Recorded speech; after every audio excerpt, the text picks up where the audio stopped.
Hey guys, welcome back to the channel. So, I was playing at the range tonight, and every once in a while, I have quite a few friends now that have, a lot more guns than I do, and I get to play with some of their stuff once in a while.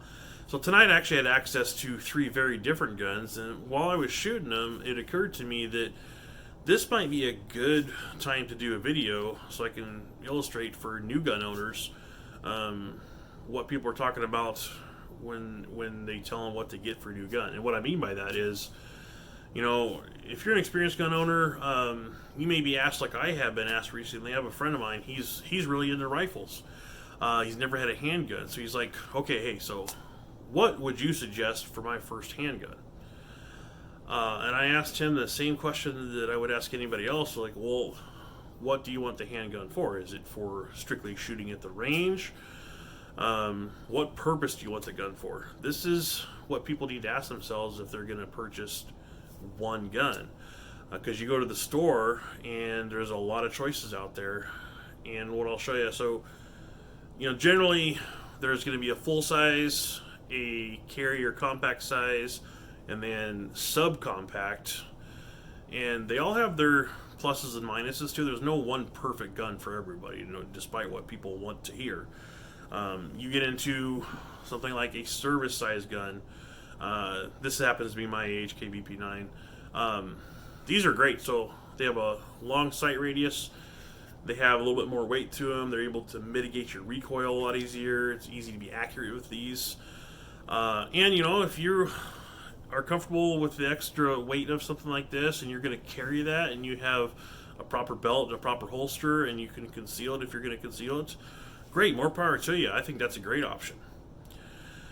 If someone says to you that, okay, but I want it to be for home defense and the range, but I also want it to be able to be easier to conceal and carry with me, then you get into more of the compact or carry size guns.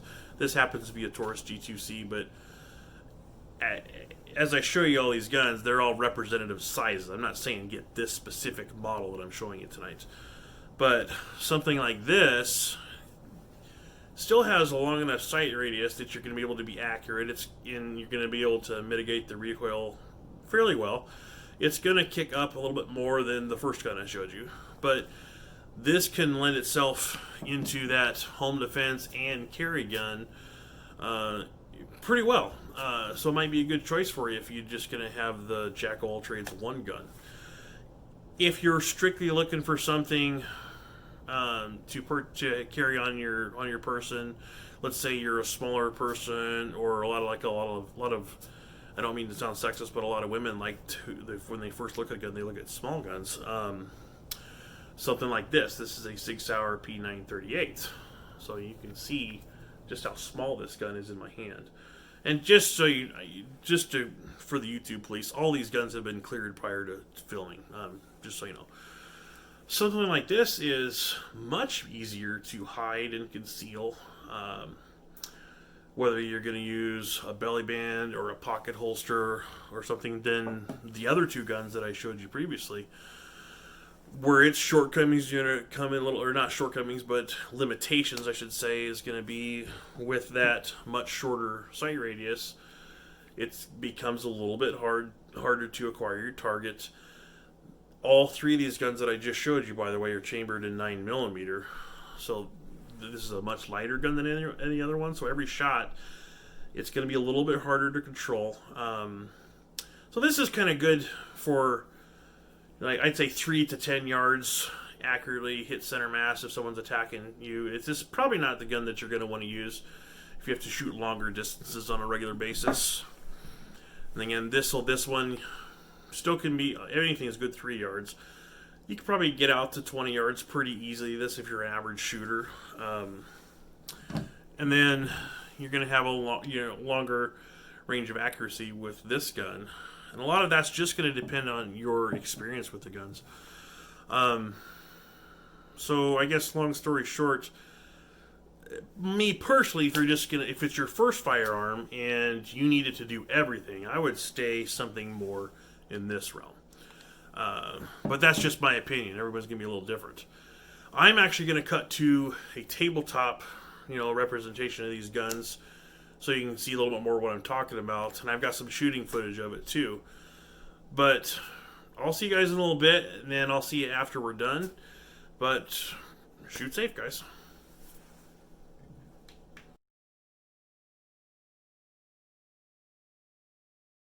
Okay, what I wanted to show you guys in this video is I have assembled a collection of 3 different sizes of guns here. Okay, so this represents, I'm not saying get these 3 guns. I just happened to, I borrowed, these 2 so I could do some filming with it and play around with it. But when you have friends with guns, like this is mine, but when you have friends that own guns, you can sometimes play with theirs and they'll borrow yours, and you can just have some fun, unless you got an unlimited budget where you can just buy everything that you want to.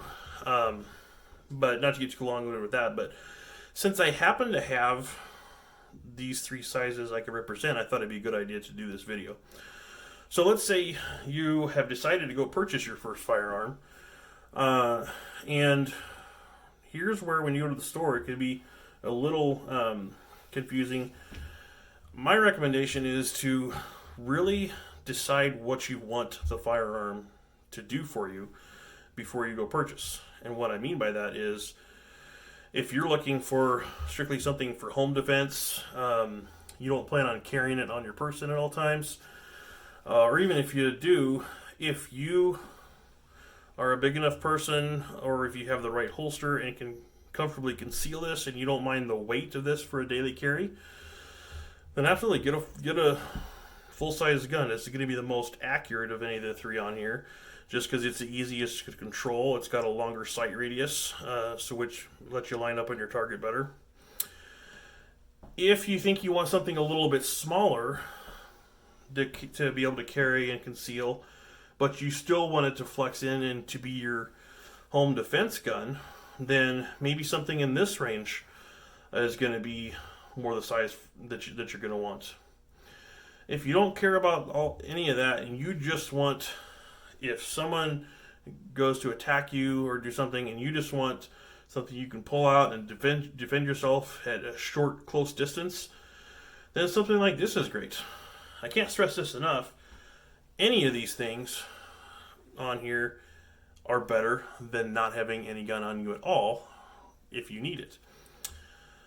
But when it comes to carrying it, so I'm going to just kind of handle these so I can show you. So this particular, let's start off with here, because a lot of, and not to sound sexist, but a lot of women particularly gravitate towards something like this because they see them and they see how easy they are to conceal. They can put it in their purse, or they can get like a belly band, or if they wear yoga pants, it's easy to conceal these, and so people can't see them. In fact, I'll show you, like, that's how small it is in my hand, and I don't have overly large hands here.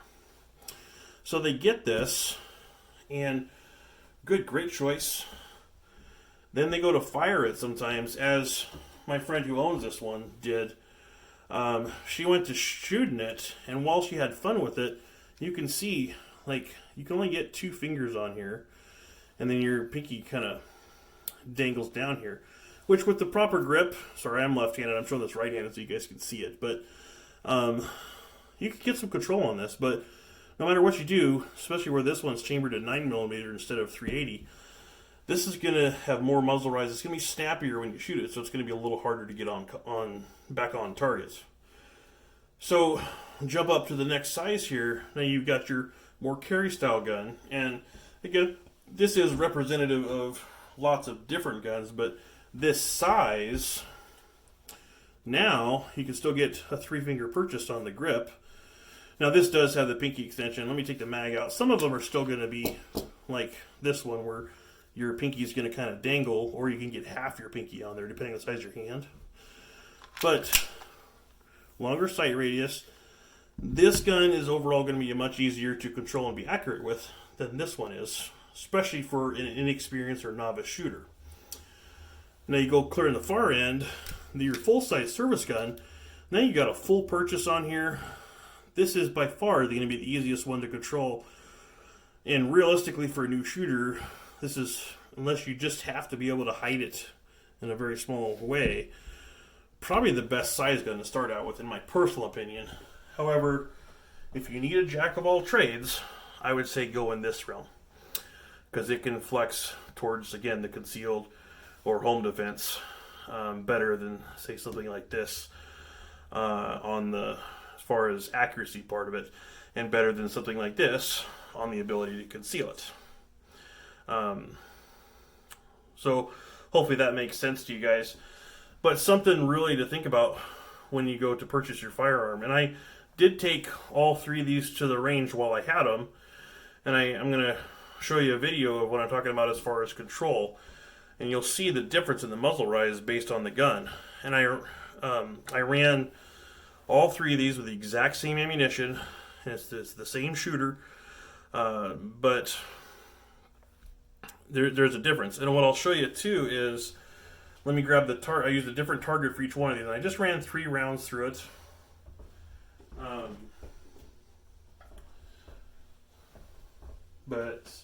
Oh, hang on 1 second.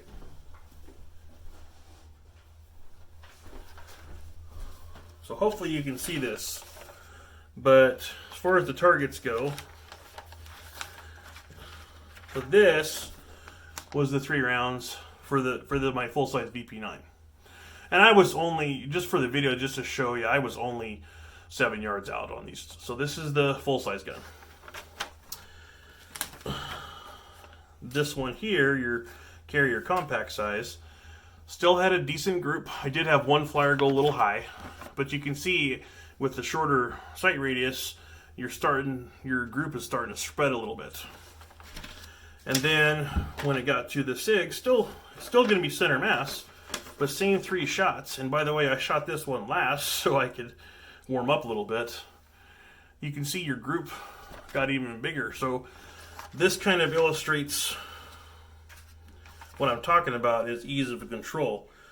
You have a much shorter group, or a much smaller group on a larger gun, and they kind of start to get a little bit bigger as you go along. So hopefully that makes sense for you guys, and hopefully you enjoy this, and I'll see you back in a bit.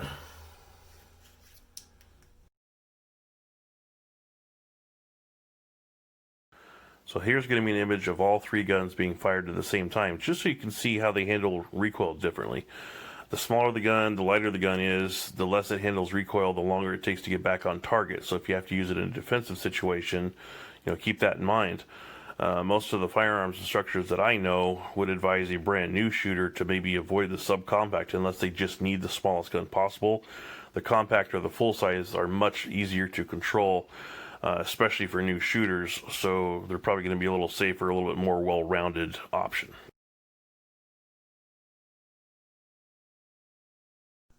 Okay, so I hope you guys liked that video and hope it hit home some of the points to consider when you're looking for your first new firearm. So again, hope you really enjoyed the video. I know I had a lot of fun shooting it. If so, like it, give it a thumbs up, hit the subscribe button, and share it with your friends. And as always, shoot safe.